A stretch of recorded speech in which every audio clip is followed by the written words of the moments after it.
belated Mother's Day, everybody. My name is Jeremiah Bannister.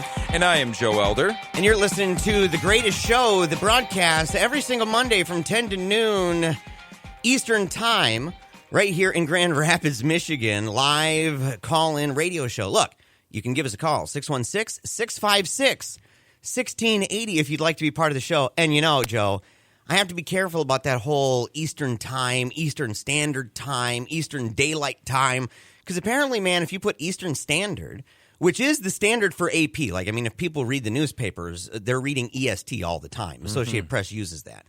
And so, but every time I do it, when I talk about the show, hey, we're on 10 to noon Eastern Standard Time, there's always somebody. There always is somebody who's like, it's Eastern Daylight Time. You're going to confuse everybody. And we get into this big discussion over Eastern Daylight, Eastern Standard, Eastern Time. And I always say, look, you know, yes, -4, -5 hours. I get this. But go look it up on Google. What time is it Eastern Time? What time is it Eastern Standard Time? What time is it, Eastern Daylight Time? It's all the same time. Yes. It's just a different word for it. Yes. I personally don't know why we put so much fuss into it, because the Earth is flat anyway, and there is no differences. We know that it's right? flat. We know that it's flat. I was thinking about this on the way here. How do we Joe, know it? Because on the way when I was driving here, I didn't go in a big ball. I didn't see any kind of major curvature. Yeah, I didn't see any curves when I was driving. Yes, isn't that always the simplistic view of it? No, but it does seem that people have a little bit of a problem differentiating between Eastern Daylight Time and Eastern Standard Time and everything. But yes, we do still have that wonderful Google machine that you can log into, check it out, and get those times. But yes, we are on 10 a.m. to 12 o'clock Eastern Standard Time here in Grand Rapids, Michigan every Monday, and it's a wonderful time, and we have a bunch of wonderful topics. And we've got an amazing guest, man. We do. And look, I feel badly. I know you feel badly.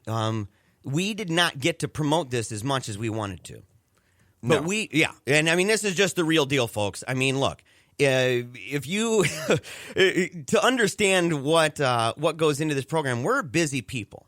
I mean, we really are. We would love for you to reach out to us, in fact. If you would like to volunteer with our program, if you would like to be part of what we do and find out ways that you can better connect to this program and to help us to be even better than we are right now, make sure to email us at PaleoRadioshow@gmail.com. But we had some crazy stuff go on this week. Found out my uncle had a heart attack. That's not cool. He's 54 years old.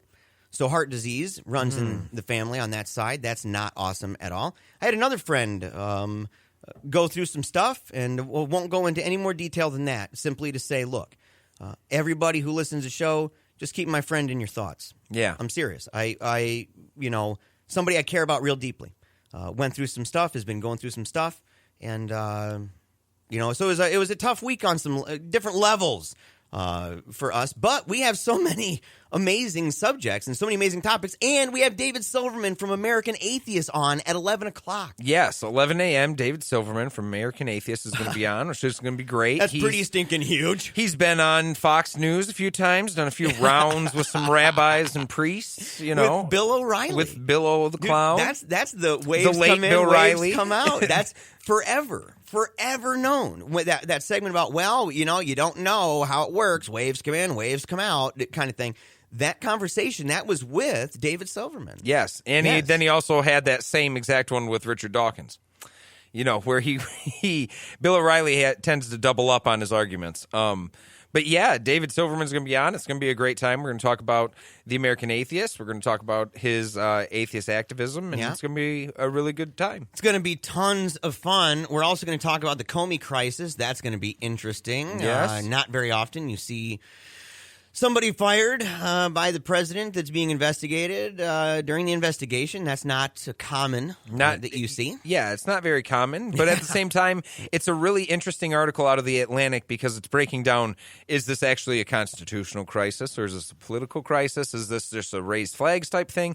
I really like that because it's kind of focusing on centering where everybody should be in terms of what's going on, right? Because we don't want people, it shouldn't be grab the pitchforks time. But there is definitely some interesting things to make sure afoot. you got pitchforks in the house. Yeah, make sure. make sure you got check to make pitchforks in the sure house. pitchforks are in the house, and you've got some lighter fluid for the you torches. can polish those bad boys up right now. Exactly. So we might get to this onion audio. I don't know if we're going to be able to do this straight audio. It's just so funny. We mentioned it last week, I think.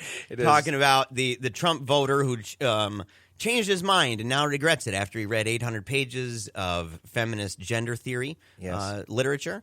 And so 800 pages of it. And now he knows the language and he understands, and now he's changed. And he understands why he's the problem. That's an interesting one. We're going to be talking about glaciers, specifically Glacier National Park, which I have been to. And this is very sad, but it says Glacier National Park is losing its glaciers with just about 26 of 150 left. Yeah. So, I mean, we're talking a major meltdown going on in of glacial Montana and that area. So, like for realsies, like massive. And it's kind of stunning. I mean, if people have never been there, and if they don't remember the images, if they can't just remember them off the top of their head, they should go and check them out. They should go and check out what stuff used to look like and kind of what it looks like now and say, wow, that's an interesting thing. It's kind of weird that things are changing in that direction while science is pointing toward in a very rapid pace. Yeah, right? at a very rapid pace. And so you've got the whole situation with the glaciers. We've got Dick Durbin. Yeah. He's talking about Afghanistan, and he said, when does it become a permanent occupation? That's a position, or it's an article over at The Hill. And, I mean, that's a great question. Yes, it is. I think it's already been one. I think so, too. I think he's asking the right question, though, that says the minute it's kind of like The Godfather, the moment we're almost out, they pull us back in type deal. Mm. And I really think it's a question worth asking that says, at what point is this an absolute permanent occupation? And we're just going to say that we plan on staying here, Next, we're going to be talking about orcas, captive orcas and dolphins in France, and the idea of keeping them captive and breeding them is no longer going to be happening in France. It's an interesting point. Scientology, that's another story. Scientology and Fatima and halal and kosher, they're all kind of religious topics. Yeah. Even though Scientology would like to pretend it's not a religion. But you sit there and you say, well, you find people who get, they're kind of kidnapped and tied up in a facility that's supposed to be helping them. That was done. That was found out recently. Some places were shut down. Fatima, the Pope, has indicated that if you lead a godless life, you may possibly go to hell. No. That seems to be, he's really gone hardline recently. So hell's real now. Again. Boy. He's indicating that it's a possibility that if you're bad, that you may find yourself there. So, I mean, he still believes in it. I can't believe a guy that believes in the afterlife and thinks he knows the answers to it would contradict himself. You got that kosher and halal thing's interesting. Belgium votes to ban kosher and halal slaughter in its biggest territory. Fascinating thing, condemned, of course, by all of the Jewish groups as anti-Semitic, as being a threat to their religious liberty. It's an interesting discussion because there is a point to that, I think, and I don't want to go into too much, obviously, but I think there's a point a little bit to saying, man, that's a huge religious liberty issue. At the same time, so is prohibiting animal sacrifice. I mean, and so is prohibiting animal sacrifice according to traditional methods, and then selling it as food in your store. That used to be what certain religions would do, and we don't permit that. Yes. And that would really cut to the heart, I guess, of idolatrous religions that do sacrifices to idols. That would seem to cut at the very heart of them definitionally. And so if we get into a position where somebody goes, look, the way that we kill our animals.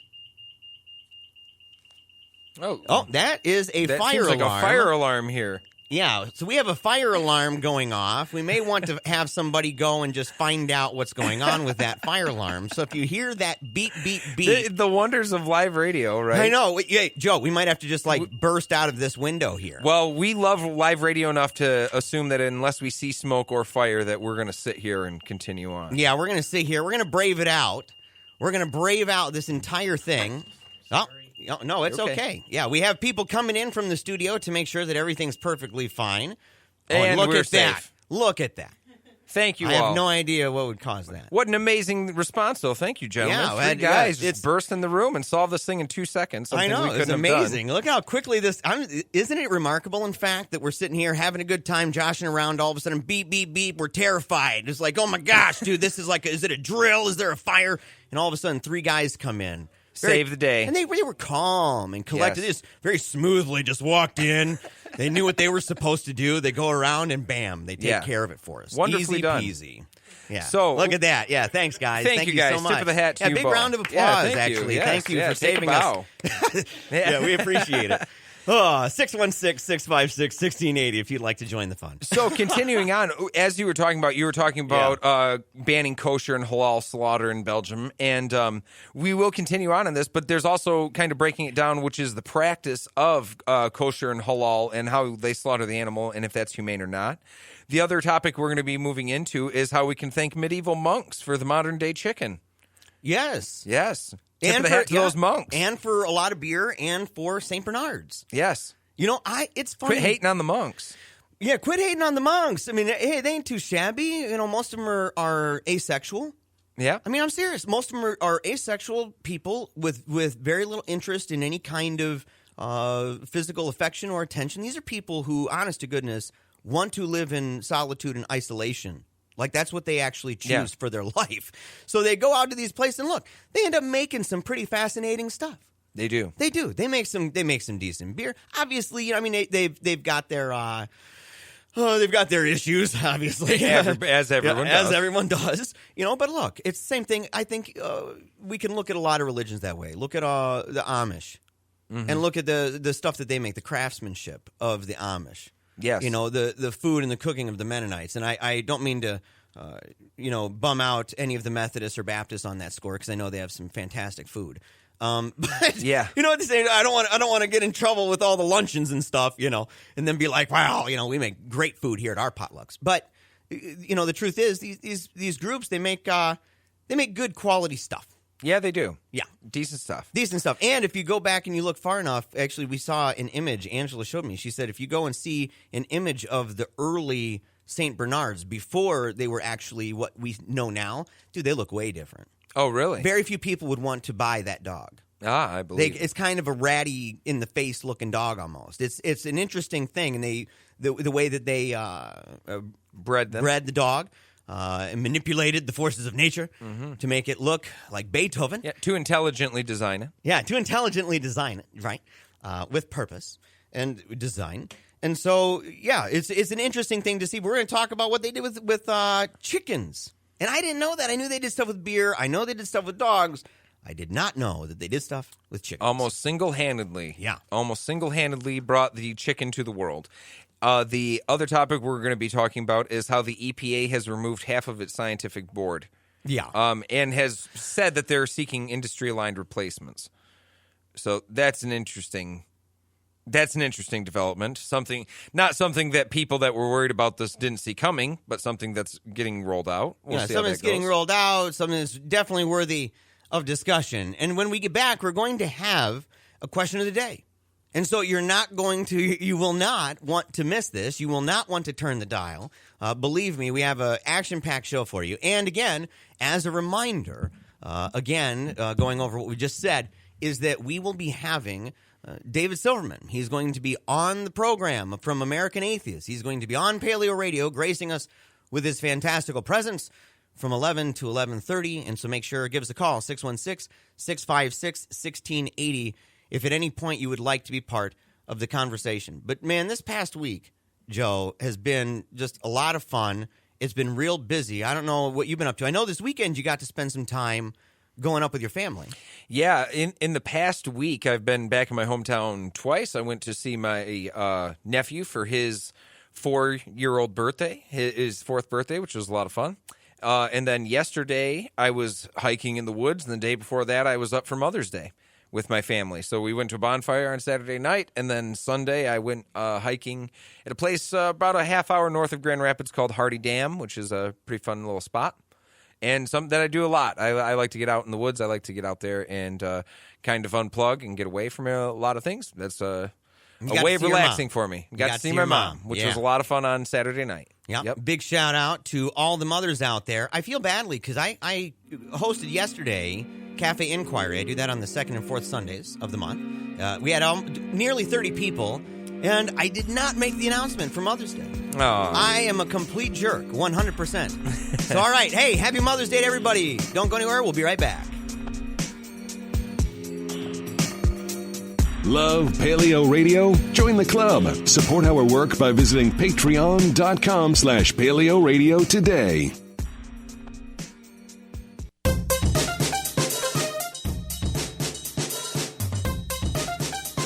Back to Eagle and Dragon. Welcome back to Paleo Radio, live in studio on this wonderful Monday morning.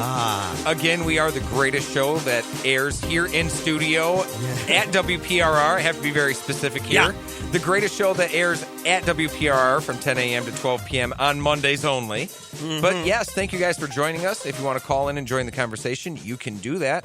The number is 616-656-1680. Yeah, we love those phone calls. We love the conversation. Yes, we do. And look, it definitely helps. I mean, we've mentioned listeners of the show. Of course, they know that we are big fans of the Theracane and the Backjoy. Oh, yes. Okay? Those are things. We are not sponsored by them. There's no money involved in this statement. Okay, there's no call to action either. We're not telling anybody to do anything. Just simply saying, look, this has really helped us to stay relaxed. And it's especially important today because today is my 21st day, Joe, with no nicotine or vaping. Yes, 21 days. 21 days. 21 days to make a habit, man, or 21 times. I tell ya, Look at you go. It's one of these things, man, where it's been, it's been a ride. I've had to just try to be as active as I can. I'm actually eating really healthy right now, really healthily. I'm doing a lot of exercising right now, doing a lot of walking, and I'm doing a lot of creation of things. I'm making a lot of videos right now. In fact, people, if they go online, I'm making videos probably pretty much almost every day. Yeah, about four days, about 4 videos a week people will be able to get. And they're really short, and they're nothing like, you're not, so far I haven't been publishing anything that's like a diatribe or any kind of, except for when I got mad at Mark Zuckerberg. But the thing is, it helps. It helps to keep my hands active. And here's the thing, I kind of thought about it. I was telling my mom, I said, it's really weird because I guess I never realized just how much time I spent with my hands occupied by vaping. Yeah. And how much I was doing that throughout the day to where if I was on a video, I'm vaping. If I'm on a picture, I'm vaping. If I'm on the radio, and our listeners know this. Our listeners know for a fact, if they go back and listen, they can hear, and they probably all heard it, me vaping a bazillion times. I'm a chain vapor. And Joe knows it. Joe knows it better than anybody almost. He's seen me and how often I'm constantly reaching for that thing. Basically, if I'm not talking, I'm vaping. And so it's emotional. It's a ride, but I'm excited about it. And I'm more productive than I've been in a long time, since the last time I was not smoking. Yeah, which is good. Yeah, I feel great. I Good. feel productive. And so, yeah, I encourage people, go check out. They're fun. They're short. They're little.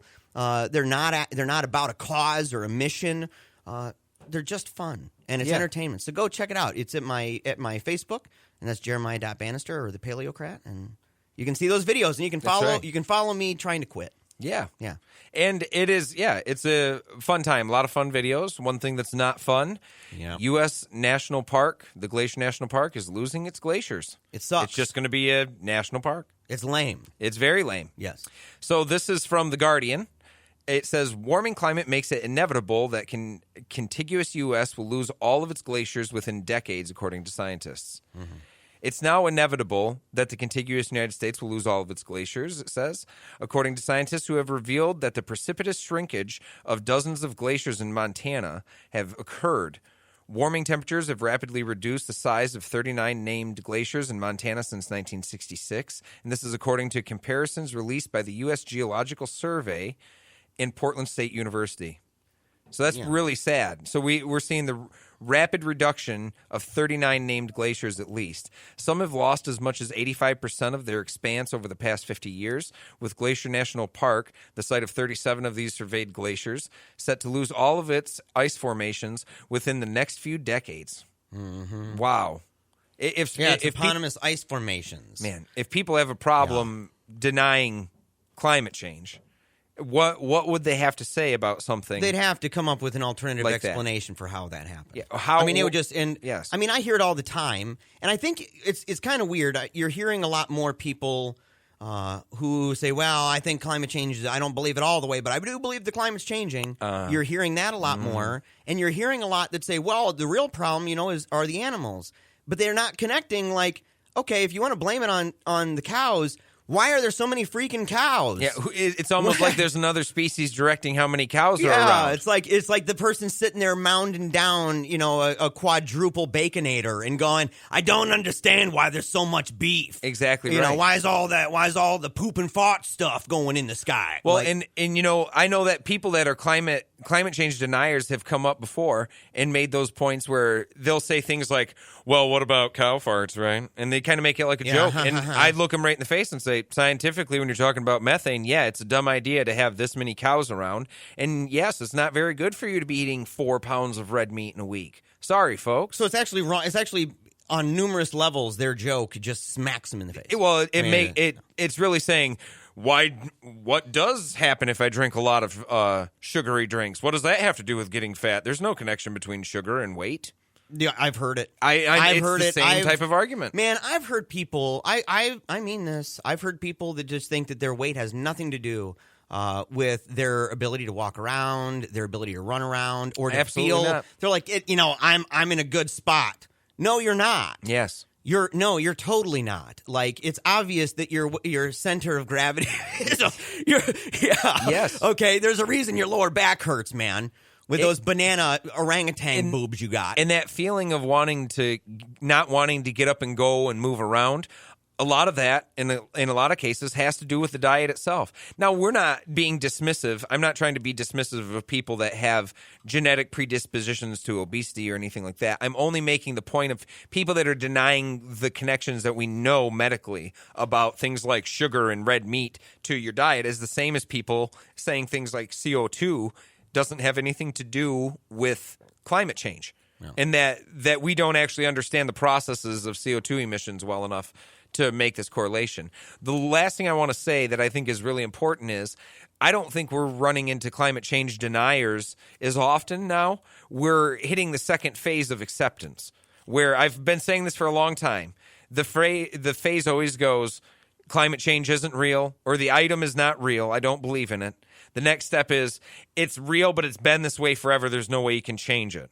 Then the next is, maybe there's something we can do to change it, but it's going to be too expensive. And then the very next step is, I told you we should have been changing it all along. And where we're at right now with climate change is we're on step 2. We're on the climate's been changing for years. It's always ebbed and flowed, and we have no control over that. And that's being dismissive of the rate at which climate change has occurred, the rate at which CO2 has come into our atmosphere. That rate has jumped faster than we've ever seen. But people aren't denying that the climate's changing anymore. What they're saying is that it's an inevitable fact that it happens all the time. We can't control it. So and they're we're looking at least nature, step 2. right? And that's the whole thing about starting with your answer. I mean, that's what happens. You start with your answer. Nope, can't be that. And then you say, well, that would really cut into the stuff that I love. Yes. Oh, imagine that. Imagine that scientifically doing the right thing to fix a problem requires some discipline. Yes. That's actually a weird concept, isn't it? I mean, boy, goodness gracious alive. But I mean, you hear that kind of thing all the time. You absolutely do. And that's the thing is when faced with hard facts, that's when people really squirm. Here's a few of them. Of the 150 glaciers that existed in the park in the late 19th century, only 26 remain. And if you're just joining us, we're talking about Glacier National Park in Montana, having only 26 of its 150 glaciers left over. This is Daniel Farge, who is the USGS. Again, that's the U.S. Geological Survey. He's a scientist for them. He says, quote, "It's inevitable that we lose them all over the next few decades. The Colorado glaciers started melting before Montana's, and while there are large glaciers in the Pacific Northwest that will hold on longer, the number of vanishing glaciers will steadily grow until none are left." And that's an undeniable fact. We're running out of time in terms of what's happening and changing in our planet. Yeah. And in a lot of cases, we're already over 400 parts per million. The damage is coming. there's a lot of stuff we could start fixing now, and we still have a lot of bad coming our way. You know, when you start with your answers and you say, I know people who have seen, for example, there was a film at the planetarium here in Grand Rapids at the public library. There was a film about ice, okay, and the importance of ice in our universe. That was all believed. I went with a number of people who watched it with me, and I knew of their beliefs on certain issues. And I knew that, well, when we're talking about the universe and we're talking stars and planets, they're going to use references of time that a lot of these individuals don't believe. They're young Earth creationist people. And so they agree with the ice. They understand that oh, yeah, we need the ice. We need the cool stuff. We need that. They get it. But then all of a sudden it comes to a point where it uses increments of millions or billions, and all of a sudden it's way out the wheelhouse of the 6,000 to 10,000 years that their Bible admits. And so what ends up happening? All that other stuff is just ignored. It's almost like they're watching a Hanna-Barbera cartoon or something. Like it doesn't have any more import at that point because they just say, oh, well, this person obviously believes in the Big Bang Theory. And so it's as if all of the stuff about ice, all the stuff about warming and what it's doing to our planet and the role of ice in our lives and in our planet, that all of that's just gone, that they completely forget. It's like they just, I don't need to worry about that anymore. And so then they go and they have conversations where on the one hand, they know that it's true, but they know that it also bumps directly with some of these dogmatic core beliefs that they start with, and then they go looking around to try to find answers because they believe in their hearts, sincerely, that if it's true what they say about dogma, then, and it's true about God and how God's going to take care of this no matter what we do type thing, then if we just go out in nature, we're going to find it. That's right. But they're not finding it. Yes. And I think that there's multiple reasons why people hold those beliefs and keep those beliefs, but a major one right now is just the simple fact of there's not much trust in expert analysis or opinion across the board of anything. And so even in the realms of science where people are predisposed to be looking at the evidence first, and I'm not saying that all scientists, I mean, they're not angels. There are scientists that dupe their numbers. There's scientists that play the game. There's scientists that have already answers and try to get them. The difference is the peer-reviewed process is a way of sorting out who's trying to play the game and who's not and getting those answers. But people don't respect those processes, and they don't respect expert opinion anymore. They don't really think that experts know what they're talking about, and they don't think they have an in-depth knowledge of a subject better than they do at face value because they can Google it. Well, and look, it all kind of depends on that. I mean, look, I'm skeptical of people who are experts on religious claims. But that's only because I say, well, what exactly are you an expert of? How do you come to conclusions? What do you qualify? What is the whole method? What's the process? And you say, is it the exact same with people in committees in Washington, D.C. who are politicians? Do they use that same scientific methodology and formulation as people in science? But with science, you can't really go against it. Like, what do you got? Nothing.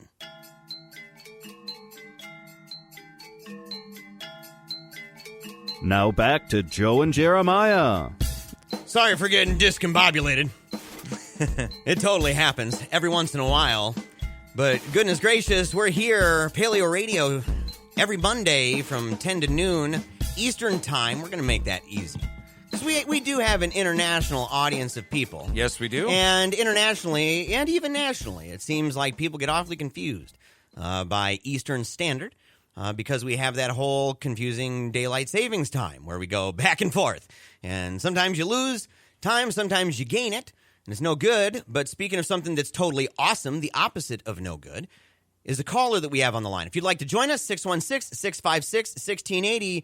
We're going right now to Kalamazoo. He's listening on the phone app. It's Ronnie. Thank you for calling Paleo Radio Show, Ronnie. How are you guys? Good. How are you? Pretty good. So I decided I wasn't going to call today, but then you guys started talking about climate change. I unfortunately will say that I've been called a climate denier on the basis of I believe that I've seen enough, quite a few different documentaries on both sides of the argument. But what I've found is both sides generally agree that there isn't enough data overall, because both sides can manipulate the current data and show their results. Do you think that the side that's argued for the fact that glaciers would be melting and they've melted at this point have more of a heavy hand than the ones that say it's not happening? Because they have to have an alternative explanation for why 150 glaciers were here 50 years ago and only 26 are in Montana right now. Okay, I have a counter question then. They say that climatologists that study the extreme warm period of the Renaissance period also say that there was grape growing in Iceland at that same time. Yes. The Vikings, so... Yeah, it did. Like right now, then and now. Right now in Antarctica, a lot of people will tell you, look at how much ice is forming in Antarctica. It's getting bigger, and they're right. But guess where it's melting? Greenland. We have 2 major ice sheets, Ronnie. 3 actually, but of the 3, one of them has been thinning and gaining in expanse, but the other one's just straight up melting, dropping it from on top of the land into the water. And again, the people that are saying this is not happening, there's no evidence, have to have an explanation for the physical viewing of knowing that that's falling. I just don't think man is causing as much as we believe, because look, the whole idea of man creating climate change or being the major factor, and that's the key thing, is I don't believe that man is a major factor. I believe that it's happening. I don't think it's man making the major factor, because everything I've seen is saying that, it's the carbon monoxide or the carbon that we've been kicking up since the Industrial Revolution. Mm-hmm. Well, that's only like 40 years ago, roughly now. Yeah. So, and everything I've been seeing is the scientists don't have enough data, because we're only going back 140 years of trying to figure out this carbon issue. No. Have you ever heard of carbon coring, Ronnie? Do you know what carbon coring is? But hold on. But did you know that they did find they all agree, all scientists, all the different scientists on both sides agree that carbon does have effect, but there's an 800-year delay that they found in the ice cores. Did you hear that? That's just recently come out. So the ice cores that they're studying, they just had a major issue up in Canada where they're studying them. A large portion of them, the freezer broke down. Lost a whole bunch. Yes. When I'm talking about ice coring, what I'm talking about in carbon coring is scientists have these long rods that have a hole in them. They're like a big pipe. And they take them and core them into the ice, right? And they get measurements, just like someone at the bottom of the Grand Canyon can look up and see the different geological levels. They can measure how much carbon was in the air that's trapped inside of the ice in different levels of the glaciers. And you're right that they've seen rises and lowers. You're right that we've seen them high and low, and we've seen them adjust. But the difference, Ronnie, is that we haven't seen them adjust this quickly in a rapid rate that's outside of the norm, the natural occurrence and synchronization.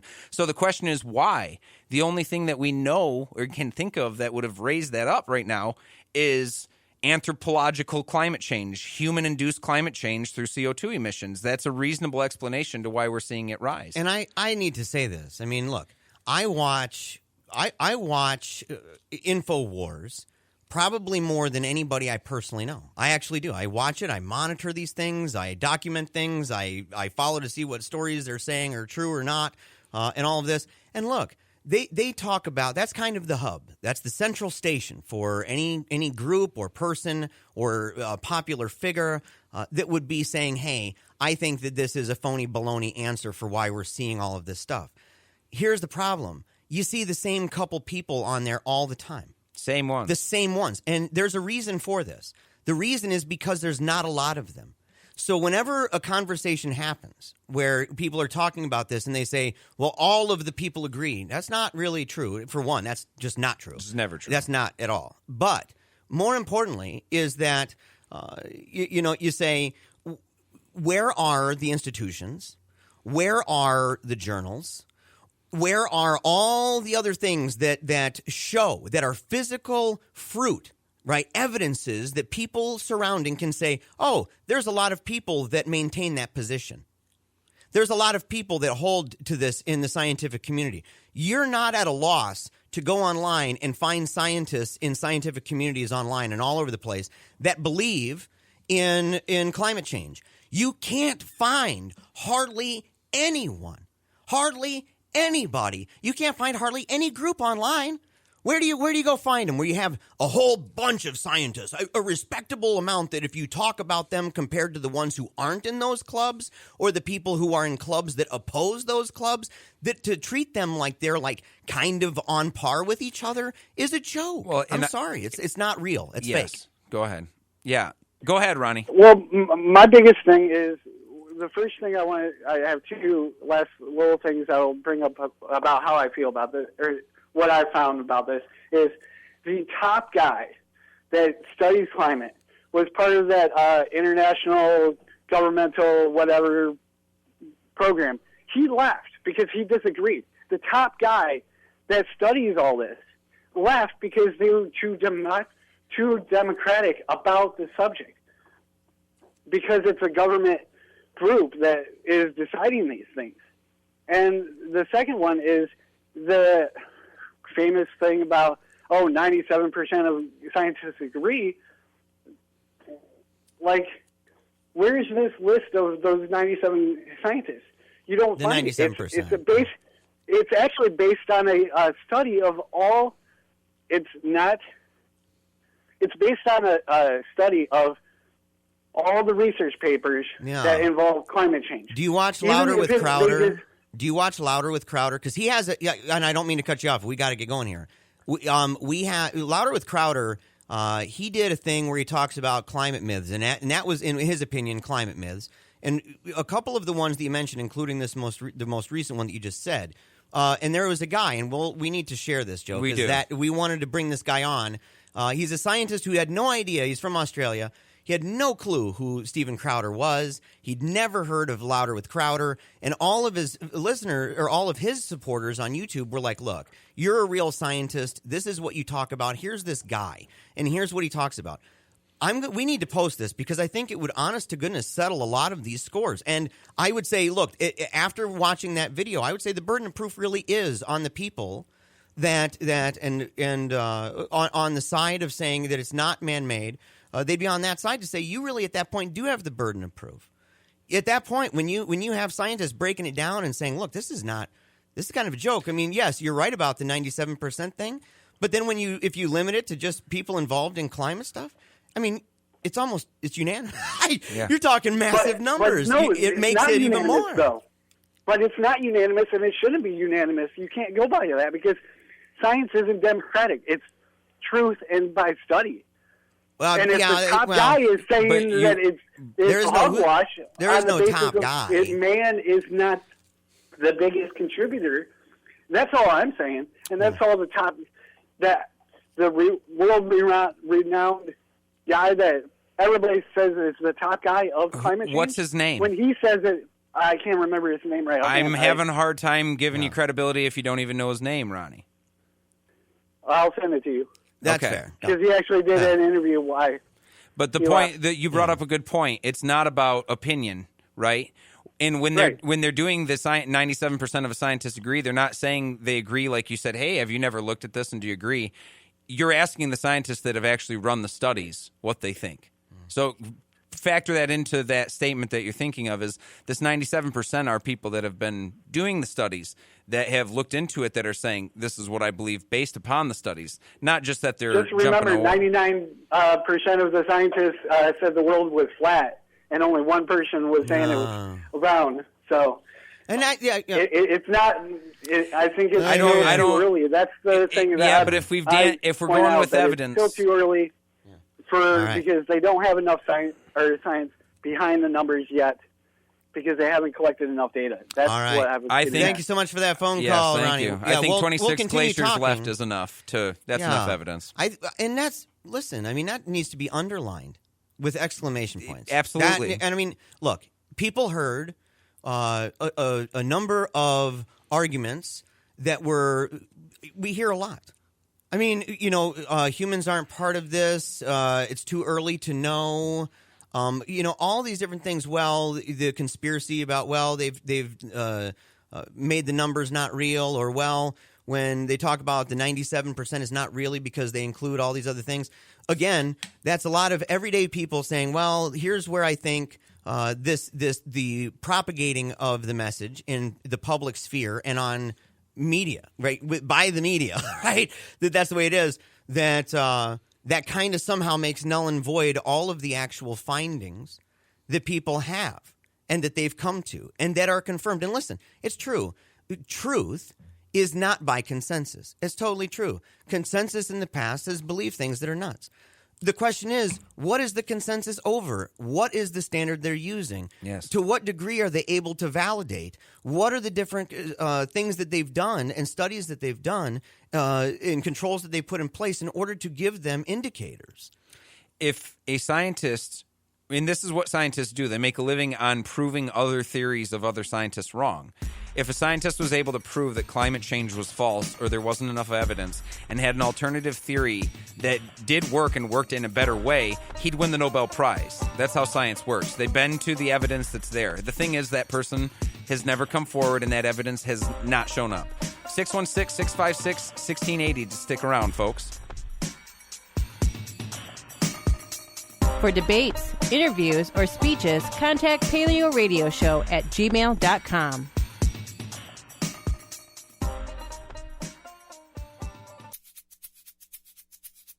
You love to hate 'em, you hate to love 'em. You just can't get enough of 'em, you sick freaks. Paleo Radio's on the air. We got a message, gotta say this, from our last caller. In fact, we got another caller who's calling in response to the last caller. It's going to be a lot of fun. Thank you, Ronnie, for that. We definitely appreciate it. But Ronnie reached out to us, and he said the last statement before you went to break just now is not true. You will not win the Nobel Prize if you disprove climate change. Too much money in climate change. And here's where it gets me. Again, this is the thing, is you say, man, can you show me the study that did disprove it? Can you show me how it toppled it once and for all? That's the problem with anything. Chiropractic, any of these kind of conspiratorial woo-woo-y type things where you start with the answer first. Mm-hmm. You start with your answer, then you go looking for stuff. Because that's exactly what this is. That's why they can only find negative things to say about the people who are actually looking into it to find out what the crap's going on. Yes. And I think the interesting thing is, with the idea of too much money being in climate change, it really does strike me that people's opposition to these facts are political and have nothing to do with science. So my only request is step outside of the argument being scientific. You're in faulty ground that you can't stand on. You don't have the legs for it. Step into the ground of saying, I politically disagree with our way of solving climate change. I don't like the Paris Agreement because I think it's New World Order type stuff. That's what the conversation I'd rather have. Let's just be honest. Because to be frank, and I'm not meaning to be facetious, but I'm not very confident in the level of scientific understanding that the people that hold these views have. I'm very confident in their level of understanding of political opposition to things that are pretty much anti-nationalist, and the idea of having a carbon tax on everyone that's run from a Paris Agreement seems pretty anti-nationalistic to them, and they don't like the proposed solutions to the problem rather than the problem. So we're having an argument about, is the problem real or not, when, let's just be honest, we know that it's a fact. No. Just say that you don't like the Paris Agreement, you don't like the idea that America needs to get involved with other nations, and you don't like the idea of a carbon tax. Fine. But that's a different conversation than really, truly trying to challenge the science. You know, you and I both, we spend a lot of time in a community of people that believe in science. Yes, right? we do. And who do scientific work. Look, I'm actually friends with real scientists. Yes, people that actually Joe's do friends this work. With real scientists. We are friends with people who actually do real scientific work. And these people, I mean, look, maybe they're part of it too. You know, maybe they're part of the conspiracy, but they really genuinely believe that the evidence that they're looking at and understanding that they went to school to understand that that's what it comes to. All right, yes. Look, we got another caller. With no further ado, listen on AM 1680. It's Brian calling from GR. Welcome to Paleo Radio, Brian. Good morning. Good morning. Good morning. I want to say I am so sick of this argument that people used to think, well, they say scientists used to think the world was flat. Mm-hmm. They didn't. Thank you. Scientists proved before Christ that the world was round. The Greeks did it back in about 2000 B.C. Yes, they did. Christians then burned the library at Alexandria and suppressed the knowledge for 1,500 years. Yes, great point. Thank you. So Thank you very scientists much, Brian. actually were the ones, But the overall argument, too, and let's just expand on it further, and this, let me say this, too. This isn't to say I don't want to be going after Ronnie. I think Ronnie was a very brave man to call in and tell us his opinions on it. I'm talking about We want that, too. I want the We want argument. that. We're talking Yes. about the arguments here, right? Not Ronnie. I'm only saying this to be very specific because I think he's a genuinely good guy. Yeah, and I just have heard that argument from way too many people. Yes. And it's just so ridiculous. Yes. And also, Brian, what do you think about the idea of people overall and with the argument to science will say things to the tune of, well, before we did things like bloodletting, so ergo, we don't need to believe anything that science says right now. You know, I think that that's such a leap of the point that they're trying to make is say that nothing that's held as true now would be true later, and that's just simply not true. That statement can't be true. That's not how it works. Everything in science builds on everything else. That's right. You know, so yes, we didn't know much about medicine when we first started studying it. Guess what? We know a lot more now. Yes, And I don't want to judge people who back then had no tools that would give them any indication that the sun did not rise. For real, like that. I mean, how were they to know this? I mean, we're great apes for crying out loud, and you know, you sit there and say, very very old people trying way back in the day saying, look, I'm going to try to figure out the Earth a little bit better, find out my place in the world. For them to say, look, the sun rises and goes down, and this is how it works, totally unsurprising. But when data comes out and people start thinking of more clever questions, and then, I mean, look, we didn't even need the technology to go outside of our planet in order to see, right? Yeah. We didn't even need that. We just had some clever questions and some really great experiments that could be replicated and duplicated all over the place to prove it and to give us a well-rounded picture of what we are in the universe. Then there's one other thing that drives me nuts, and that's the suggestion that, okay, maybe there is an argument. Maybe there is, you know, some question about whether climate change is existing. Look at the downside of each side is wrong. You know, if the people who say climate change is happening are incorrect, the worst that happens is we make the world a better place for no good reason. That's right. Yeah, we at least aren't running and pushing oil and gas and basically unrefined oils through pipes underneath our water sources anymore. I mean, yeah, wouldn't that be awful? Even if it was for no reason, yeah, we've improved it. Yeah, it's Brian's version of Pascal's wager. Yeah, it seems like, hey, look, what's the worst? You have a choice. If I'm wrong, you know, we cut into stuff in different ways. If we're right and you're wrong, boy, we'd be in a lot of trouble. Yeah. So yeah, it's kind of your own take on Pascal's wager there, Brian. I like it. Yeah. Thanks a lot. All right. Yeah. Thank you very much, Brian. We appreciate that call. Yes.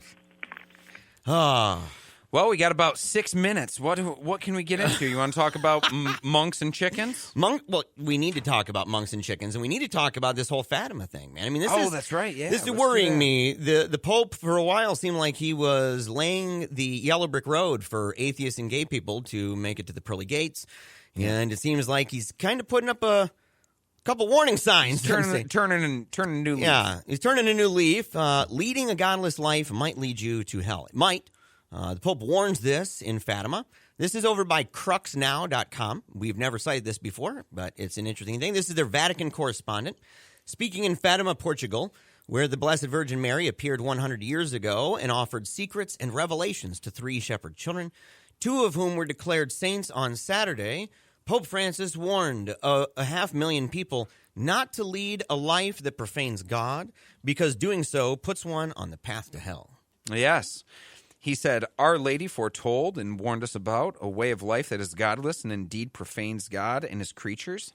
Such a life, frequently proposed and imposed, risks leading to hell. Listen to how qualified that is. Yes. That's like the most qualified papal remark I've ever heard. Now, don't forget, guys, he's a special person that has special powers more than you and I to reason. So we should take this seriously. You know, and look, the guy's very well educated, even if we take out the woo. He's a well-educated guy. He's traveled all over the world. He's met a lot of people, and he still harbors a lot of crazy ideas. But, you look at it and you say, it's kind of an interesting thing because in the history of popes, this guy's like way out. Radical. Oh, yeah. I mean, I'm sorry, he is. When I was a Catholic, I became very suspicious of the popes and the Vatican II conciliar church because of the changes that were made and just how dramatic of a departure. A lot of them were from even 1950s, right, Catholicism. And a lot of the people who are alive now are older and used to be Catholic, and when they talk about it, I remember when I was a kid, boy, I was real serious. Yep. Boy, they took religion. Slapping of the rulers. Yeah, stuff, big right? time. And how it changed, and it became a lot more loosey-goosey. A lot more loosey-goosey. And so, I got tired of that stuff, and I was like, this is nuts. I'm like, I'm going to, I don't know if this is true. I don't know if these popes are promoting things that are good. And I had a lot of people back then who told me, look, John Paul II, Pope Benedict, these guys, they're saying things and doing things that are a little bit different, but not really within the official capacity of a pope. And they're really not going too far outside the lines. It's at least debatable. I don't think it's even debatable anymore. No. This guy's just so far over the lines.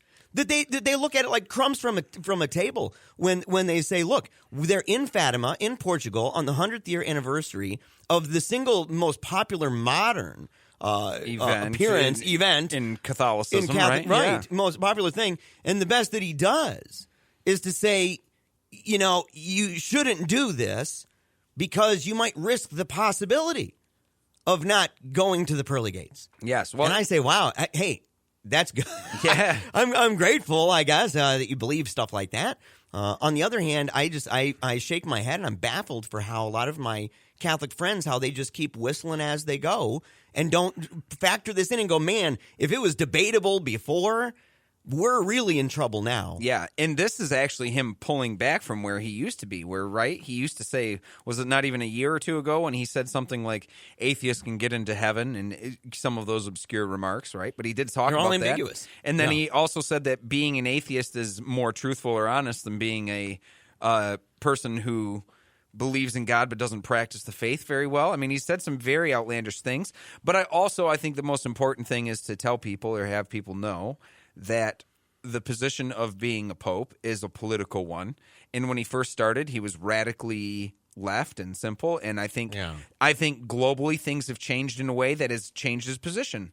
I mean, he's a global figure, right. And he was in a safer place to make more radical propositions 5 years ago than he is now, or 3 or 4 years ago. Speaking of people in positions to make radical propositions, David Silverman. Yes, he's going to be up at the top of the hour. It's going to be great. Oh, my goodness, bro. I'm excited. This is going to be nuts. You guys should be excited, too. Stick around, folks. Yeah, because literally on the other side of this 2-minute break is going to be David Silverman of American Atheists. Yeah, and we're going to have a good time. We're going to be talking about atheist activism. We're going to be talking about Reason Rally. We'll be talking about a bunch of different things. Bunch of stuff. It's going to be a whole bunch of fun. And make sure to give us a call, 616-656-1680.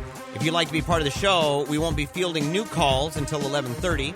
Again, 616-656-1680. We'll be right back with more Paleo Radio right after this.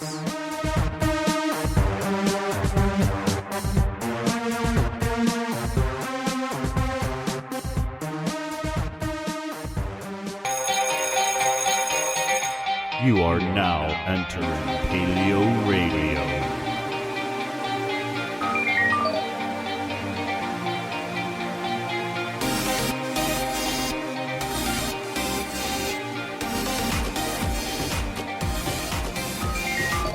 Welcome to Paleo Radio with your hosts, Jeremiah Bannister and Joe Elder. Welcome back to Paleo Radio, live in studio. We are at the top of our second hour here on this beautiful Monday, May 15th. Joe Elder, along with Jeremiah Bannister. Mm-hmm. Top of the game, bro. Wonderful time. Top of the day, top of the game. We're doing really good. With everything going on with this show, we're making tons of huge moves, a bunch of magnificent decisions going on in a series, in fact. There's like a sequence of brilliant decisions being made and fantastic connections. And so we're really excited to have this guy on. Listen, this individual is a big name, okay? Everybody listening to our show probably knows him by name. And I had the privilege of being an individual to witness my daughter, Samantha, before she died of brain cancer back in July of last year, having the privilege of witnessing her getting to meet this man and, in fact, getting to hug him and giving him one of her very prized two-armed hugs. And so I'm super pumped to be introducing here David Silverman of American Atheists. David Silverman, welcome to PaleoRadio. Hey, thanks for having me on the show, Jeremiah. Good to hear from you again. Well, I'll tell you, I'm so excited. I just even reaching out to you and saying, hey, look, what does it take to get you on? Your willingness to just really quickly say, look, I'll be on your show. So we're pumped that you took the time out of your busy life to do this for us, and so we're really excited to have you. Hey, I'm really happy to be here, and I'll just start out by mentioning that, when you and I first met, when Samantha threw her arms around my neck, I will say that, I'm very proud of the Reason Rally personally. I'm very proud that it happened twice, and I'm very, it's a source of big personal pride for me, and one of my favorite memories of Reason Rally 2 is definitely, for sure, Samantha throwing her arms around me and giving me that big hug at that outside that evening event.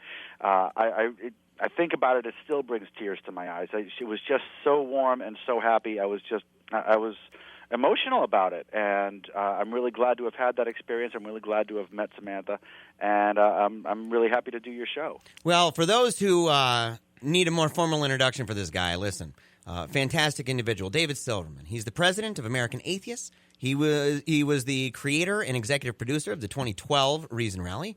He earned his bachelor's degree in computer science and his MBA in marketing from Penn State, in fact, and his CAGS. Is it just CAGS? Is that how you would just pronounce it? Yeah, that's what they call it, yeah. And his CAGS in international business. Look at that, from Seton Hall. Love it. Dave served as a professional inventor at Bell Labs for 8 years, 74 issued patents, and marketing director for Natural Microsystems. He's appeared on most major news programs, including The O'Reilly Factor, which spawned the famous WTF meme face, which is hilarious. Absolutely genius. The Real Story with Gretchen Carlson, and a whole bunch of others, including Scarborough and Paul Lazan and others. And so we're super excited to have you and to talk with you about some stuff going on. We seem like we're at an interesting place in American history, presidentially, it seems, even congressionally. And so to have people like you and institutions like American Atheists doing what you guys do is just, it's so, we need you. we need what you do. I will say that the job has changed since November.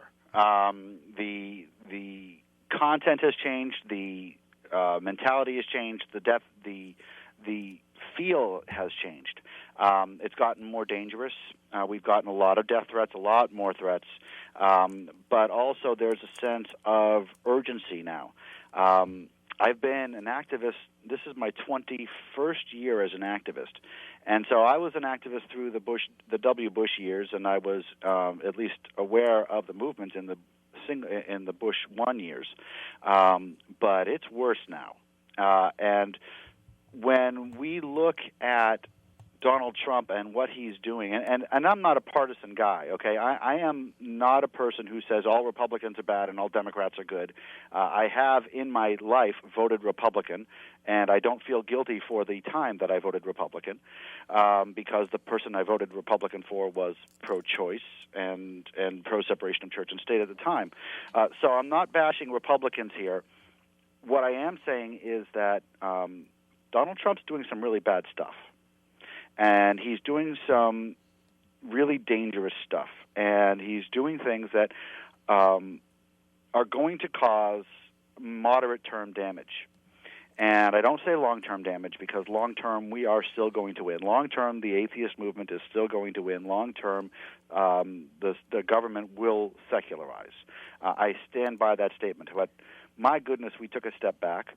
And so what we're doing right now at American Atheists is not only fighting things like the repeal of the Johnson Amendment, things like creationism in the textbooks, and Betsy DeVos's insane idea that God needs to be pushed in the classrooms, but also the horribly wrong and destructive idea that we are done, that we have failed, that we are out. One of the big problems that we're seeing right now is people fleeing the movement, people giving up, people saying, all right, well, we had 8 years of Obama, and they came in maybe during the Obama years, and they said, all right, well, we've had 8 years of Obama, and it was good, and we made progress, and now we've gotten kicked in the gut, and now we've got a president who is fostering religion so that, I mean, he's fostering religion fakely so that he can protect his other agenda items. I think everybody knows that, and everybody can see that. Donald Trump is very likely an atheist who is using religion for his own personal gain and to gain political power so that he can, be a corrupt president. Absolutely. I hate to say it, but that's what he's doing. And so many people in our movement are saying, well, I give up. I'm going to go to this other movement. I'm going to leave. Oh, it reminds me of Droopy Dog. Do you remember? It was a Droopy Dog. Or was it Exactly, Droopy Dog. Yes, we It'll know. never work. It'll never work. No. And we get that. I've been getting that so much. So the number one thing that I'm telling people is that, Bush was bad too. And we didn't run from Bush. And we're not running from Trump. And Trump is doing bad things, and if and when he gets impeached, Pence will do the same bad things. And that's bad. And I think we have to understand that this is going to be a rough 4 years, understand that we are taking steps back, understand that we have to dig our heels in and fight harder, and understand that we still will win this. We still can and will win this. But we have been, it's 2 steps forward, 1 step back. Obama was 2 steps forward. Yeah. Trump is going to be maybe 2 steps back. But go ahead. Go ahead, Dave. But it's not something that we can't win. It's not something that we won't win.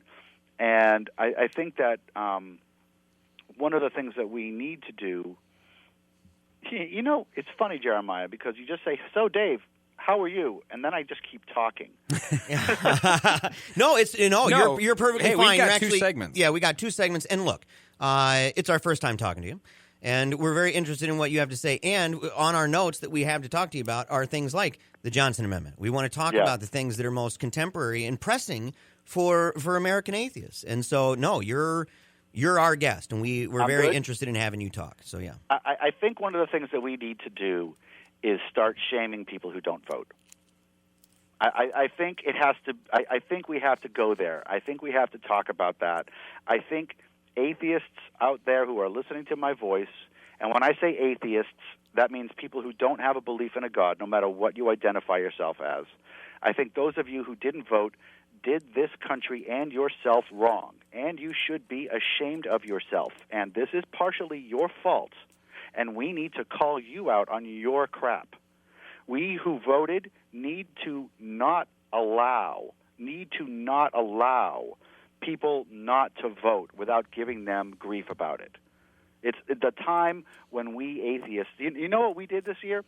For this election, guess what? We're 20% of the population, 26% of the population, 27% of the population, and 12% of the people who voted. Mm-hmm. So we underperformed our own vote. And so I think that one of the things that we need to do moving forward is actively shame non-voters. Actively shame non-voters. It can no longer be acceptable for people to say, oh, my vote doesn't matter, I'm not going to do it. No, F you, you're going to do it. You're getting in my car, we're going to vote. You are voting, you are a citizen. Your vote affects me. Your lack of vote affects me. It is my business if atheists don't vote. Every atheist out there who didn't vote, that's my business now, because we have this corrupt politician because we atheists didn't vote, and we atheists tolerated people not voting. And I think that has to be done, because this is something that, I mean, if there's any, we thought we learned our lesson with Bush 2, who won by 30-odd votes in Florida, and we didn't. And so we underperformed the vote in November, and it is, if you didn't vote, this is your fault. And if you're shrugging your shoulders at me and saying, oh, that Dave's a butthead, guess what? Call me whatever you like. It's your fault. It's your responsibility, and I blame you. That we need to talk like that. We need to shame mercilessly people who can't be bothered to cast their vote for the good person in the election. That it can't be a part of our psyche anymore. Sure. Apathy is uncool. Apathy is unpatriotic. Apathy hurts me and you and everybody listening, and we have to stop that. But I'm going to get off this soapbox. Well, I was just wondering, do you think there's an inherent danger? This is Joe, by the way. Do you think there's inherent danger, though, in having people that are, even if they're motivated to vote, that they're not necessarily that educated? Like, I would contend that the result of our election this year was the rising up of a bunch of uneducated voters that did make their way to the polls and probably, in my opinion, maybe would have been better off not coming. For instance, I'm talking a lot of the Donald Trump supporters. We only have 30 seconds before this segment ends, but I'll let you finish and we'll pick up after the break. But go ahead. Okay, well, that was a fast segment. You asked me one question during the segment. It's all right. Hey, but what you said's gold. We love it. We love it. What I'm saying is that the atheists are by and large more educated than the general population. And when I talk about people not voting, I'm talking about atheists not voting. And we're going to vote for the separation of church and state. It is our responsibility to vote, and it is our responsibility to vote. It's not okay not to vote. It's our responsibility to vote, and it's our responsibility to get other people to vote. It's our responsibility as atheists to vocally and openly and mercilessly shame atheists who don't vote. We'll be right back right after this, folks, with more from the Lightning Rod, David Silverman. Love Paleo Radio? Join the club. Support our work by visiting patreon.com/Paleo Radio today.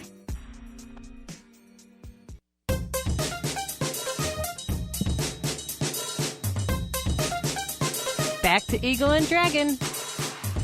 Welcome back to Paleo Radio, again, live in studio, 95.3 FM, 1680 AM. It's been a great day, great Mega conversations. Dope. Yeah, tons of fun. Yes. We've covered a bunch of really awesome topics. Greatest morning show in Grand Rapids, broadcasting 10 to noon, right here at WPRR in the studios on 44th Street in Grand Rapids. That's Tons right. of fun every single Monday. And make sure, listen, if you love the show, if you love what we're doing, if you want us to keep moving onward and upward indefinitely, then make sure to go to our Patreon, patreon.com/PaleoRadio, and become a member. We're going to have tons of fun over there with videos and everything else. It's going to be a great, great time. Of course, we have the Paleo Radio Prize Vault.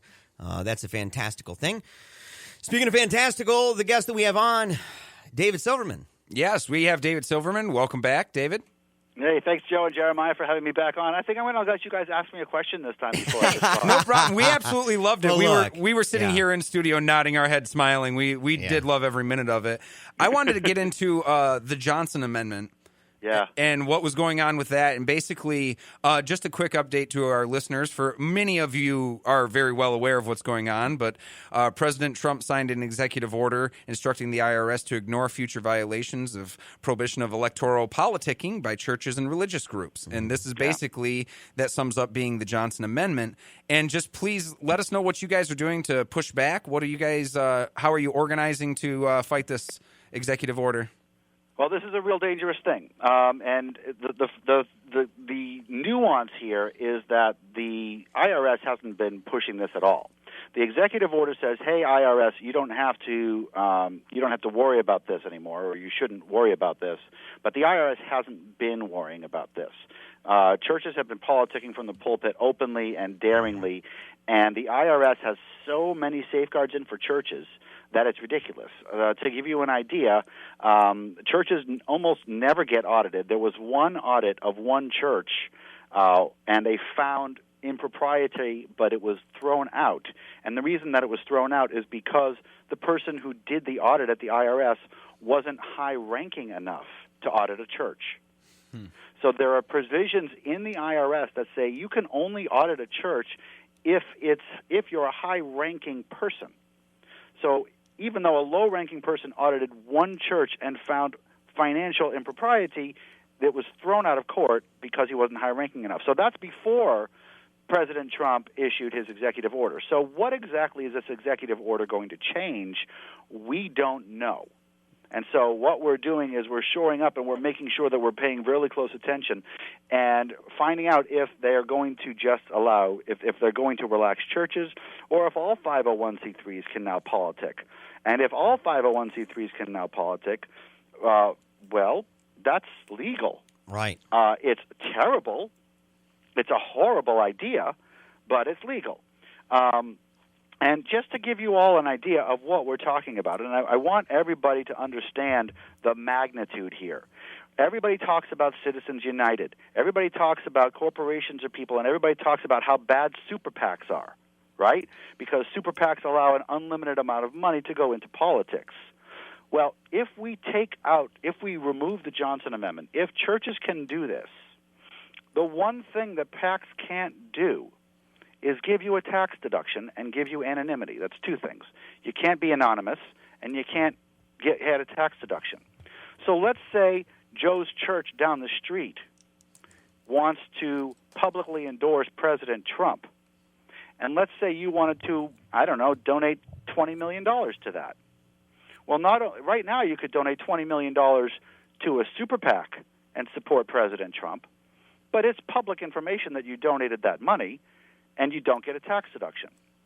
If churches who don't file their returns, don't file their monies, don't declare their donors, can use that money to politic, then you are creating an anonymous, tax-deductible super PAC out of every church. That's remarkable. That's what's happening. Right, the magnitude of that. And look, I used to be a lobbyist in New Jersey. I was in the Capitol 5 days a week, a suit and tie briefcase guy, New Jersey League of American Families, hardcore pro-life stuff, hardcore Christian movement stuff, conservative stuff. And we'd go into churches all the time and play that game. We of course we weren't endorsing anybody. That's right. But we would leave the guides, the voter guides, that it always worked out that it was the Republican every single time.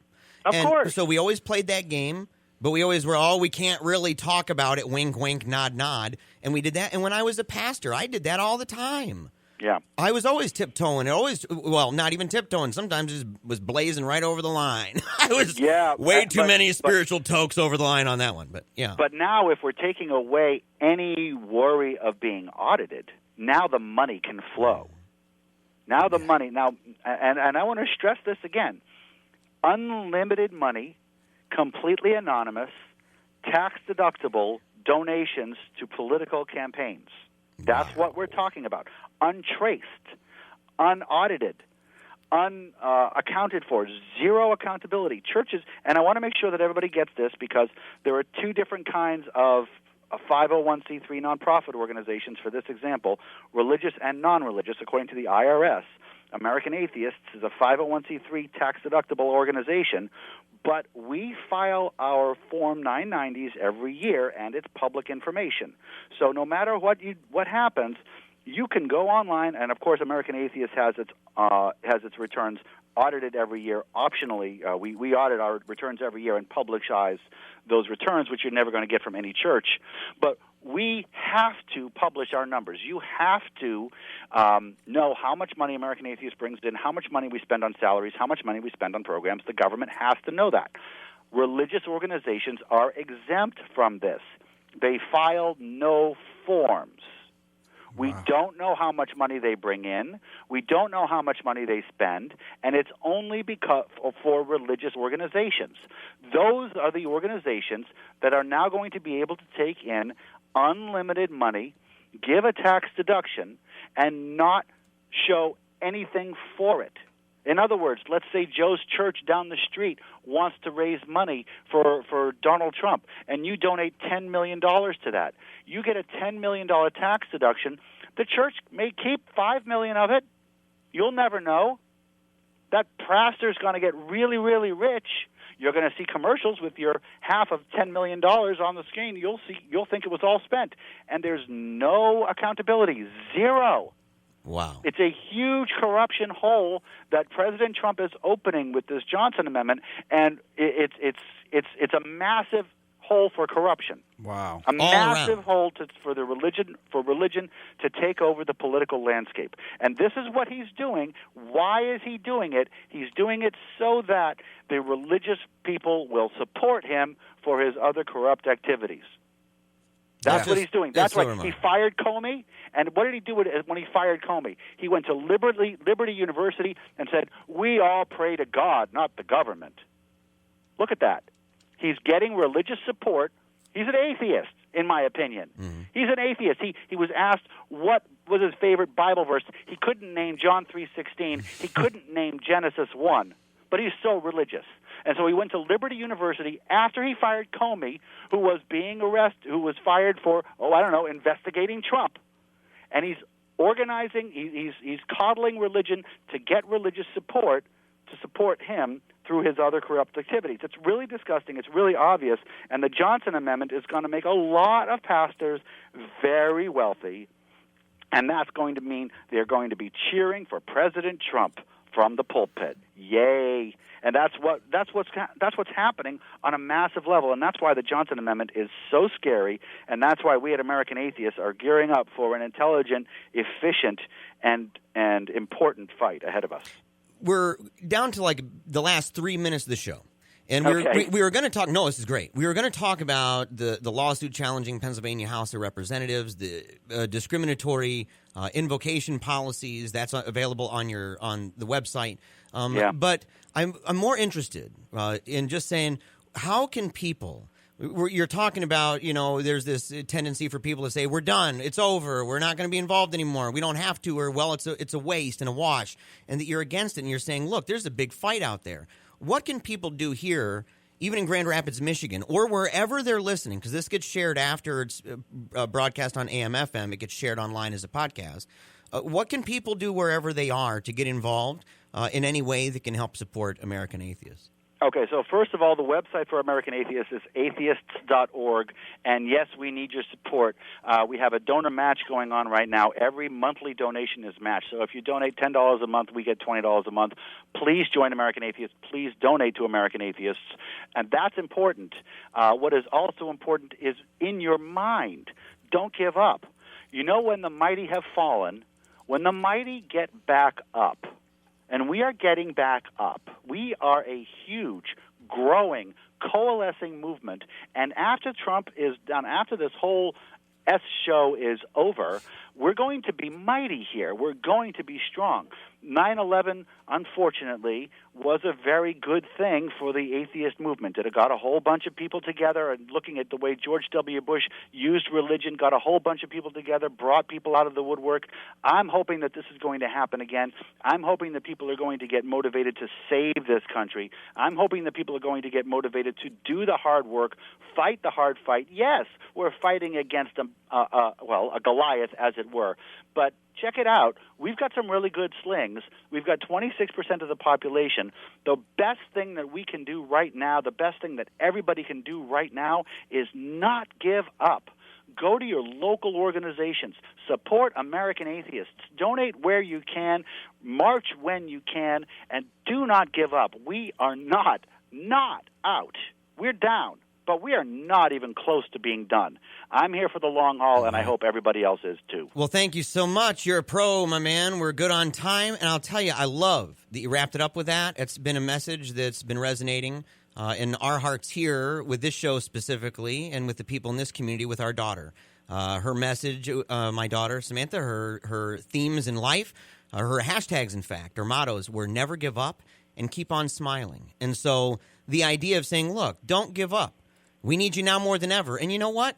It's a big battle, but let's know that we're in this together and that we're arm in arm and let's smile our way through this. It's what we're doing. It's our mission. It is our mission. And Joe and Jeremiah, thank you for having me on the show, and thank you for the activism that you guys are doing. It's important to me that you're doing this activism. It's important to me that you're doing this show, and it's important to me that your listeners keep listening, keep supporting you, and keep supporting this movement. Yeah, thank you very much. Again, David Silverman, President of American Atheists. We thank you very much for joining us. Stick around, folks. We're going to be right back with another half hour of Paleo Radio. It's going to be wonderful and great and everything you've ever wanted.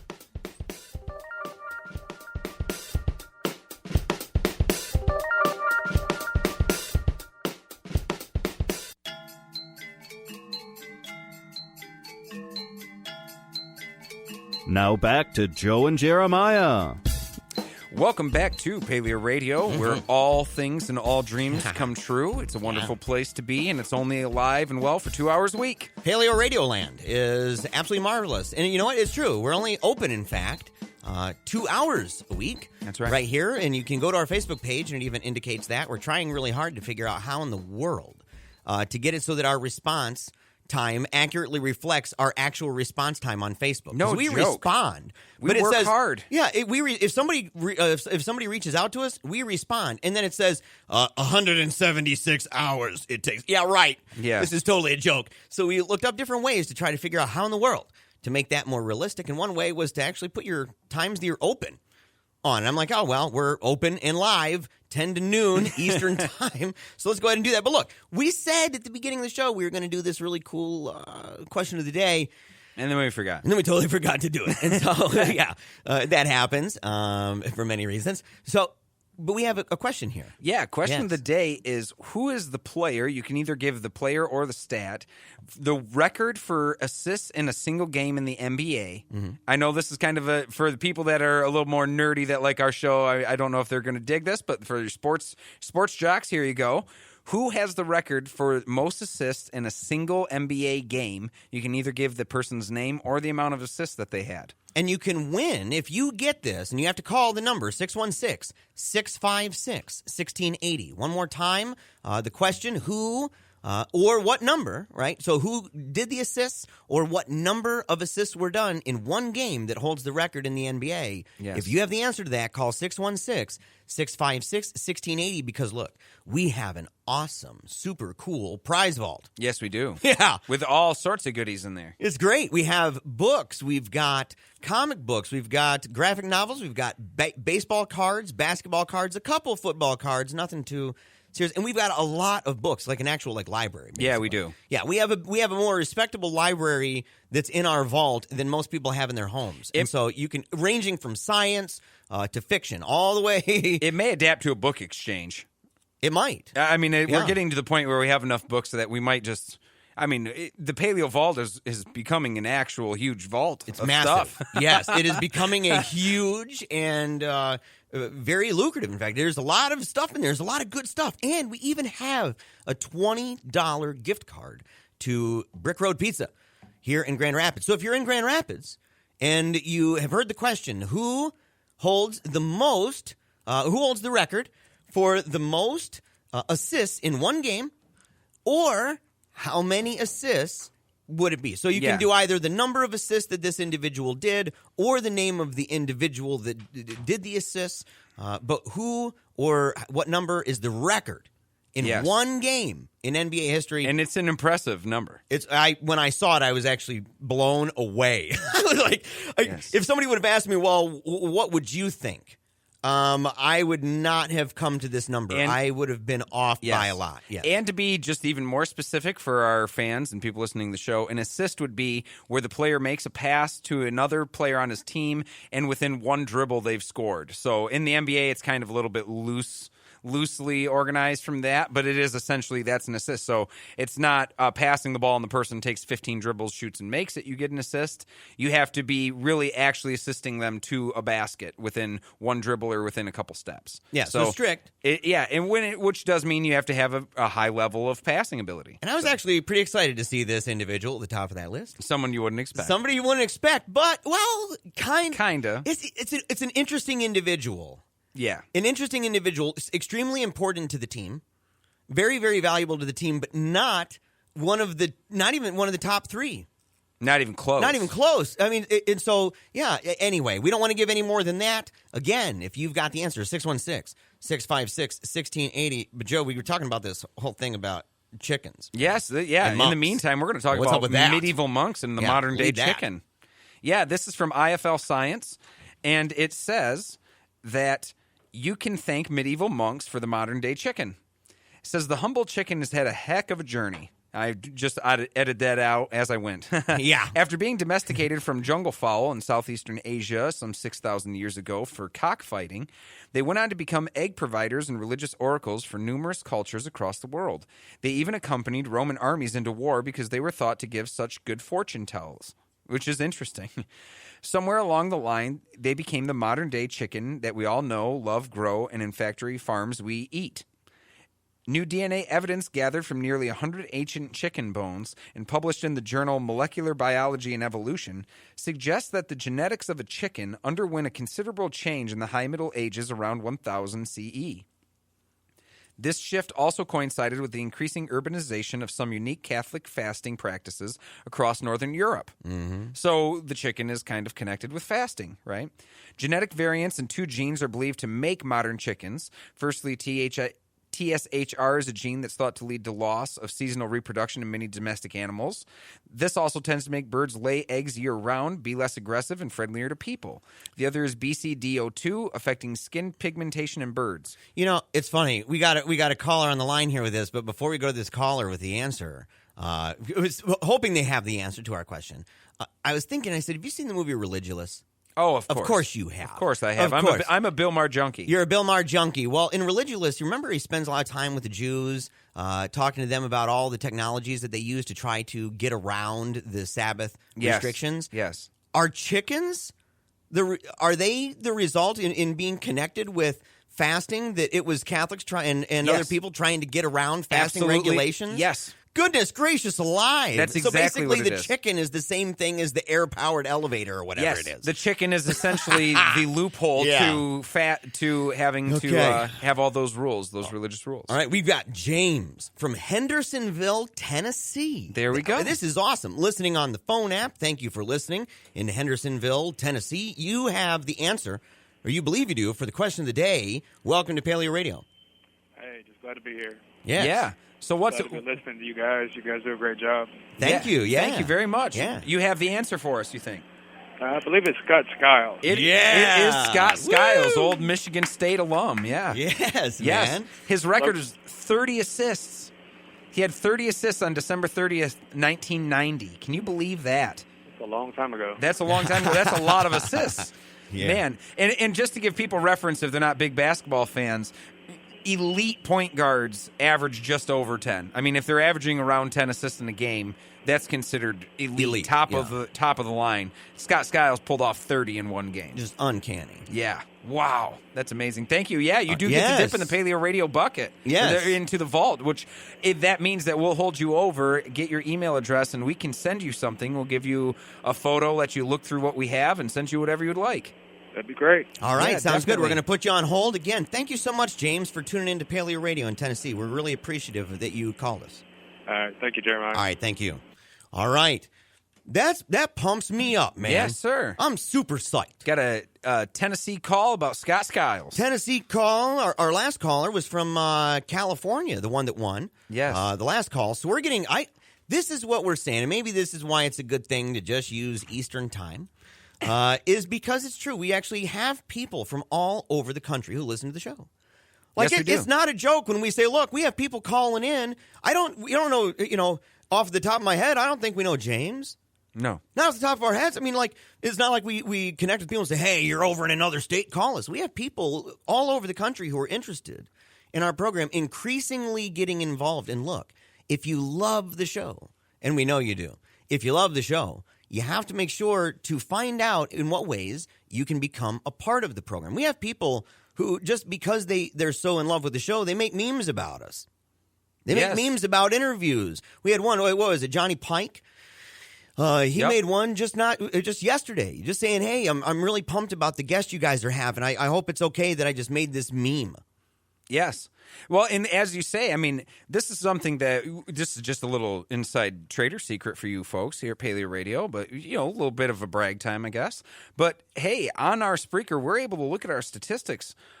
We have listeners in Sweden, Canada, United Kingdom, Australia, even Ethiopia, which is a smaller percentage, but still, Spain, Finland, Netherlands, cities that listen to us. We have Rainier, Oregon, Queen Creek, Arizona, Bloomingdale, Illinois, Mission Viejo, California, Grand Rapids, which is our 5th down. London, Kentucky. I mean, and didn't mean to scare you. let's not minimize this. We're a terrestrial station. We broadcast AM, FM terrestrially here in the second largest radio market in Michigan? Yes. I think it's bigger than Lansing. It is. It's bigger than Kalamazoo.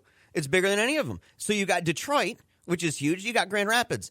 In Grand Rapids, we have our audience is even bigger outside the area. Yes. We have a lot of people from all over the place who are connecting with our show, and they're finding sanity in it. Yes. They're finding humor and laughter and hope. The idea of never give up.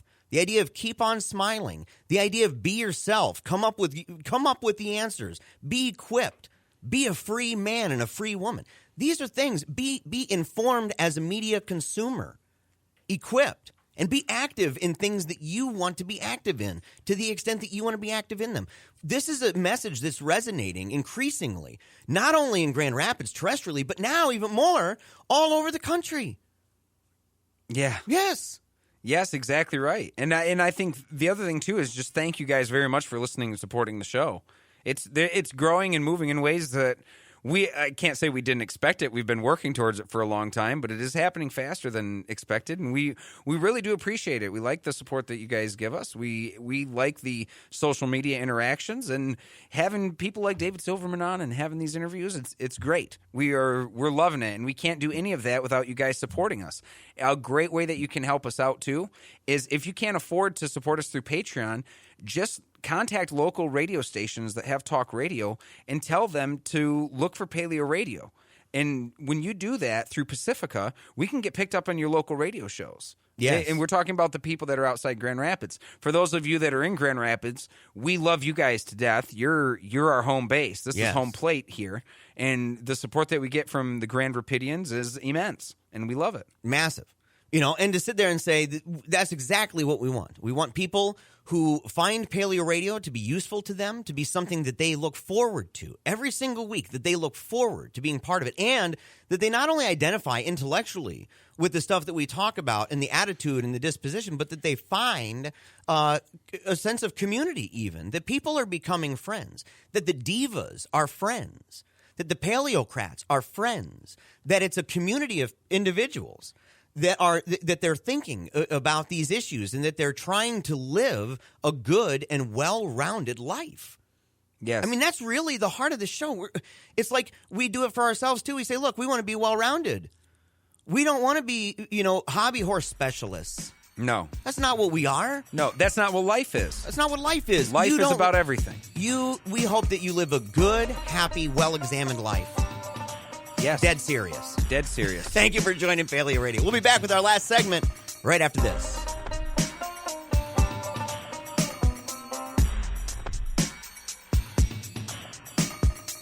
For debates, interviews, or speeches, contact Paleo Radio Show at gmail.com.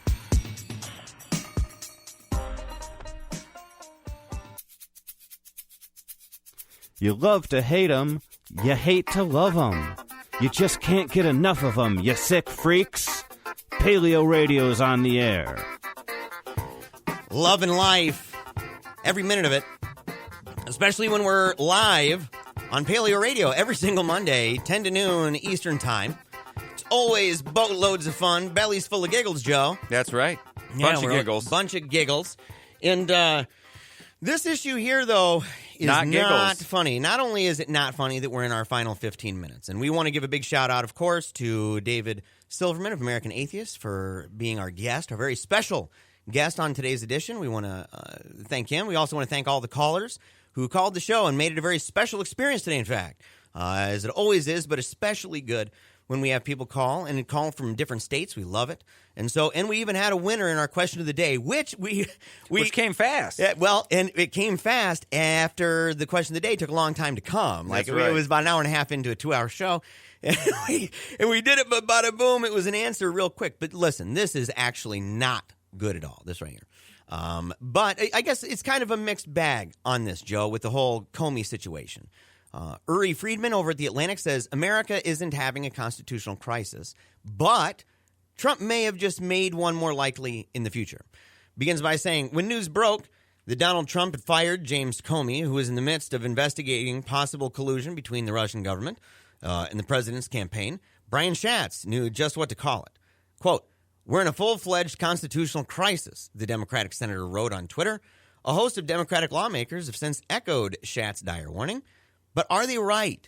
And how would America know? How would Americans know if they were living through a constitutional crisis? In a 2009 paper defining the term, the legal scholars Sanford Levinson and Jack Balkin noted that Americans have long overused the phrase. Imagine that.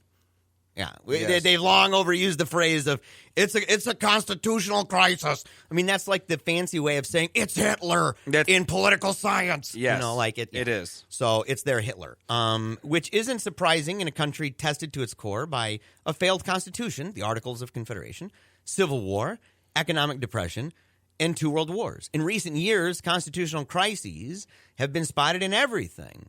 And people generally use the term, though, when they describe institutions of government that are in conflict with each other. Yes.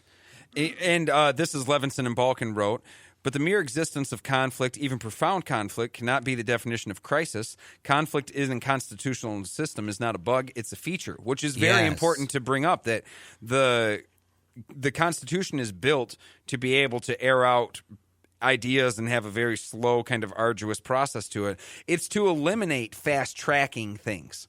It's to not allow fast-track movements politically. There's checks and balances to counterweigh each other. That's the entire understanding of it. Yeah. So whenever we do have conflicts in our political system, it doesn't necessarily mean that we're in a constitutional crisis. Yeah, it demands an attention span. Constitutions and constitutional systems, they require an attention span a little bit. And they are inherently involving conflict. Yes, inherently, because you're admitting that there is a diverse group of people. It's not all just one group that all believes exactly the same thing, and so you're going to have conflict. And they need to have a good reward concept in their brain too. A lot of people that get involved with this, they get involved in an election, they get really upset. I'm done with this. I worked really hard. I went door to door and my guy lost or my girl lost. I'm done. I see this all the time. And it's like, man, you are you're missing the whole point of this game. You're missing the whole point of how constitutional systems work. And look, Silverman brought up a good point when he said the future's his. We brought the future belongs to secular people and separation of church and state. We've talked about this relating to a lot of issues and saying, look, the cultural zeitgeist is not like that didn't happen. That's right. You still lost by 3 million votes. There's still more of us than them. That's right. It's still, yeah. It could very well be a situation where Donald Trump's election resulted in a bow and arrow effect, where in terms of trajectory of the arrow, where the arrow, if we're as a country, in people's minds, maybe we did go back, right? It's a backslide, but that could propel us forward in terms of the different groups that have coalesced and joined up together, and the amount of conversation around activism is insane right now. So there is definitely the counterbalance to that. But in terms of what's going on with Comey, I think it is important to talk about the differences between political crisis and constitutional crisis, right?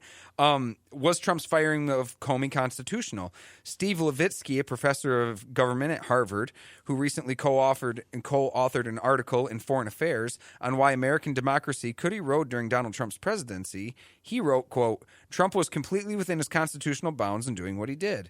More significantly, Trump's action violated a pair of important but informal democratic norms in the United States." And that's what he was arguing. Yeah, so he violated norms which are different from the Constitution. I mean, he didn't do something illegal. Right. He did something I would believe it to be totally in the realm of questionable and red flag right waving, out of the gate. you know, but it's not illegal. He didn't do something illegal to get rid of Comey.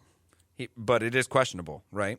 It says in ousting Comey for apparent political reasons, whether related to Comey's probes into Hillary Clinton's emails or Russia's interference in the 2016 election, Trump disregarded the norm of American presidents allowing the FBI director to complete his or her full 10-year term. Since 10-year terms for directors were instituted in 1976, only one other FBI director has been fired over ethical violations, and that was 40 years, William Sessions. So in 40 years... One was fired.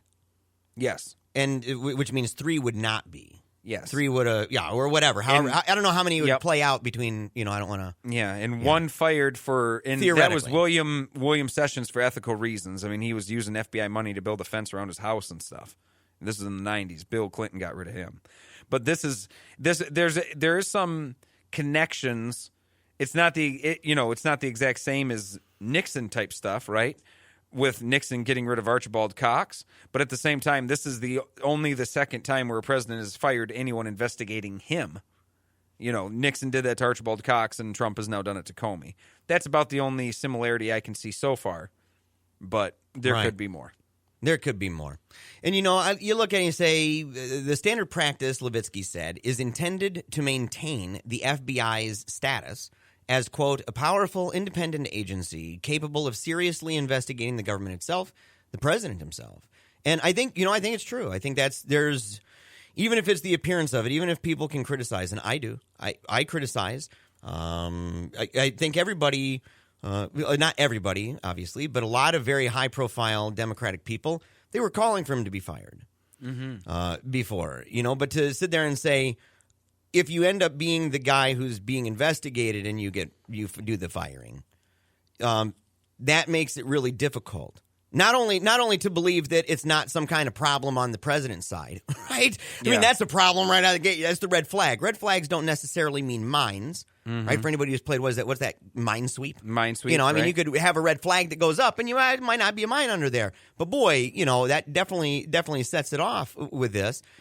And it's it ain't no good, Joe. No, it's not. But I think what's really important, and we've been saying this on the show a long time, is, yes, does it imply things? Certainly, but we're not in the game of implied reasoning. It needs to be in the game of what we know and what's going on. So right now, what we know is that James Comey had gone and asked for further help in the FBI to get further funding to expand the probe in Russia, and within 2 or 3 days he was let go.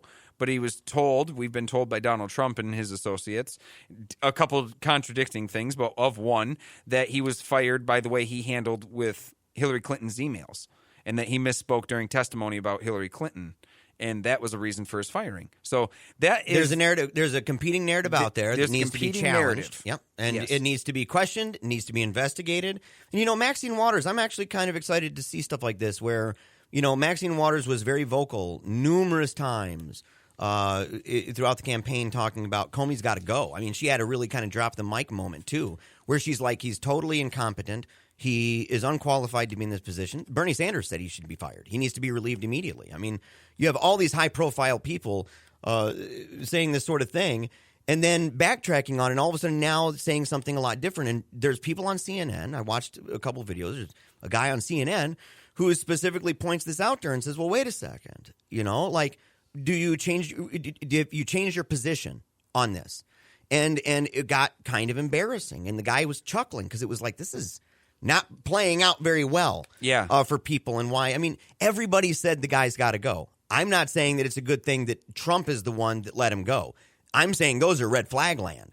I am saying that individual that we're all talking about, Republicans, Democrats, almost every party had people who were saying that for one reason or another, that guy was either a bumbling dude who had a good heart, good intentions, right? They all say he's a decent man, right? Mm-hmm. But that the way that he handled different things, the way that he rolled out certain things, the way that he communicated with people and was criticized for communicating with Chaffetz and others, like these were criticisms that in and of themselves, there's a good case to be made that maybe, hey, the guy should be let go. I think actually the case to be made is that he should have stayed for more reasons than not because of the fact that both parties didn't like him.